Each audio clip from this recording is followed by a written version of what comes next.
He waited by the window, eyes burning from the cold, the island's wind a low growl. Then a soft, heavy scrape on the stones outside. Not footsteps, but a slow, determined drag. His breath caught. Through the salt-streaked glass, a silhouette emerged from the pre-dawn gloom.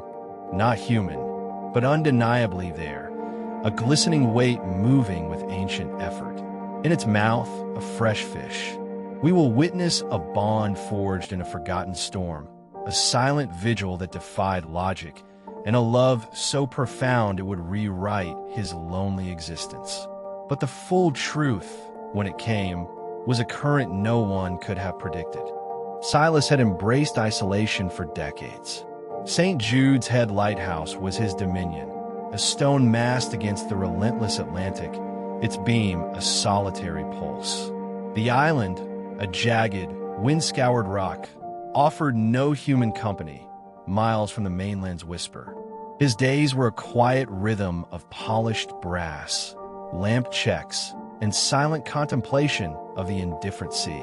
Solitude, once his comfort, became unsettled the morning a single fresh fish appeared on his worn stone doorstep. A gleaming, silver mackerel, perfectly whole.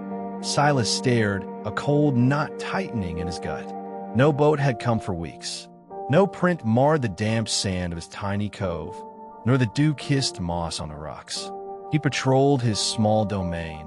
Nothing ever disturbed its ancient order. This was impossible, a deliberate intrusion, a gauntlet thrown into his quiet. "Oh, what in God's name?" he muttered, the words lost to the wind's whine. For 3 weeks, this silent, inexplicable offering arrived with the dawn. The fresh scent of the sea, now tinged with fish, filled the chill air. His initial shock curdled into anger, then a cold, creeping dread. Was it a cruel joke, a taunt at his forgotten existence?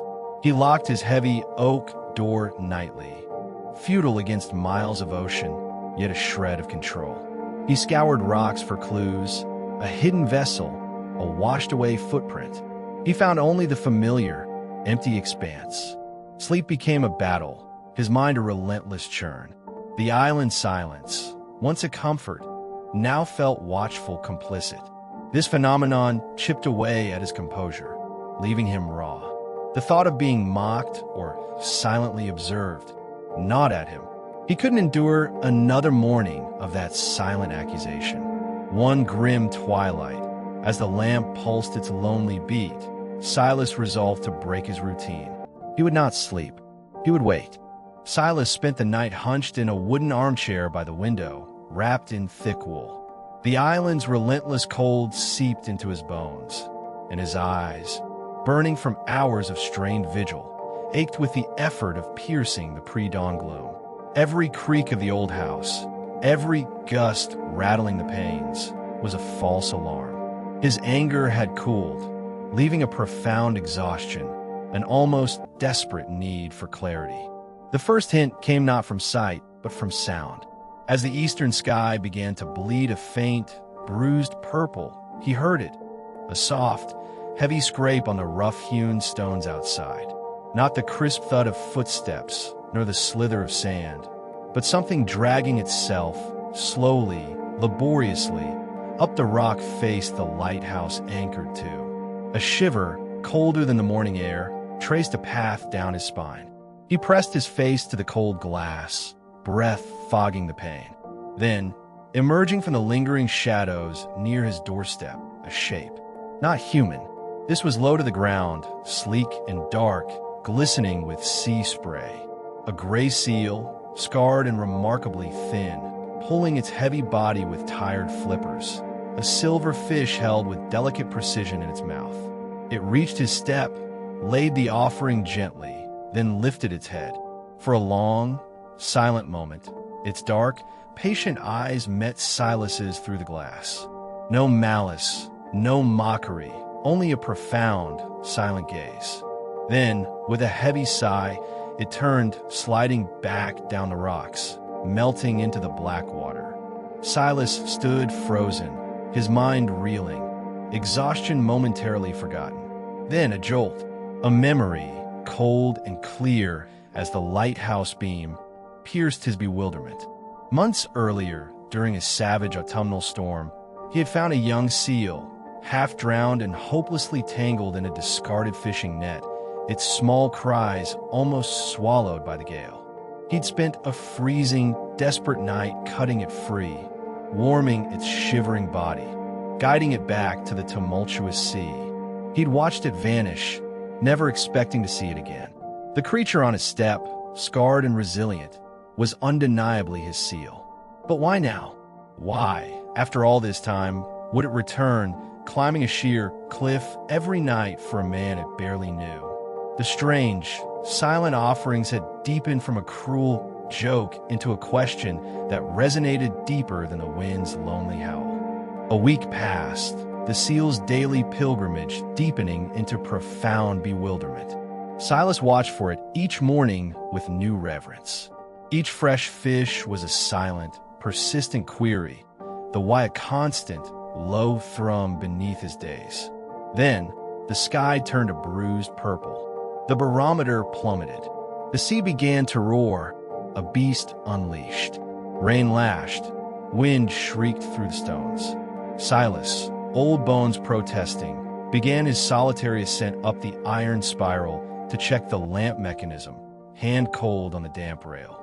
He was halfway up, clinging as the lighthouse swayed, when a rogue wave, a monstrous fist of water, slammed into the lantern room. The structure shuddered. Silas's grip, weakened by age and the sudden lurch, gave way. He fell, a sickening, weightless moment, before his hips smashed against the rough stone at the bottom. Searing agony erupted, stealing his breath. Darkness. When consciousness returned, it was fragmented, threaded with pain. He lay crumpled, immobile, the beams sweeping on, oblivious. Hours crawled by, each a torment of cold, thirst, and terrifying helplessness. The storm outside raged, mirroring the tempest within. Morning finally arrived. Gray light filtered through high windows, revealing his trapped position. His parched throat burned, his body stiff. He shifted, a groan escaping, then saw it. Beside his outstretched hand, pushed closer than ever before, right to his fingertips, was a fresh silver fish. It wasn't a thank you. It was a check, a vigil, an instinctive declaration. The seal had not been showing gratitude. It had been watching. It had been caring. A wave of understanding, immense and sorrowful, washed over him. He wasn't alone. That realization, in his broken state, was both profound comfort and a crushing burden. His silent rescuer had merely been ensuring he was still alive, feeding him the only way it knew how. The storm of the sea had almost claimed him. The storm of revelation had entirely undone him. He was fed, yes, but immobile, trapped. The true depth of their bond, forged in his brokenness, had only just begun to surface. Silas lay there for 2 days, a prisoner of pain and the island's relentless fury. Each morning, as gray light touched the highest window, he heard it, the familiar scrape, then the soft thud of a fish placed close. The seal, his quiet companion, would nudge it nearer, its dark eyes a silent question. Silas managed a whispered thank you before the creature slid away. He knew, with a certainty deeper than any fear, that he was watched over, cared for in the only way this wild creature knew. But he was still trapped, his body a heavy, useless thing, praying for rescue. It was on the 3rd day, as the storm finally receded, leaving a bruised sky and a churned sea, that a faint, unfamiliar drone reached his ears. A boat, a rescue boat. He heard their shouts, the heavy thud of boots on the stairs. Relief, sharp and dizzying, nearly stole his last reserves. As 2 burly sailors helped him to his feet, easing his hip, their words delivered the final, devastating blow to his solitude. "Old man," one said, gruff but kind, "you've got a guardian out there. We were lost in the fog, couldn't see a thing, when a bloody seal started circling our bow. Wouldn't leave us, just kept swimming ahead, looking back as if telling us to follow, guided us right to this rock. Silas stared, unable to speak. The words hit him with the force of another rogue wave. Not only had his silent companion fed him, kept him alive, but it had gone out into the vast ocean to find him help. It had circled and guided, an intelligent, determined beacon of loyalty in the swirling fog. The raw, beautiful truth of it undid him completely. His heart, long a lonely stone, cracked open. He was not merely cared for. He was loved profoundly, unconditionally.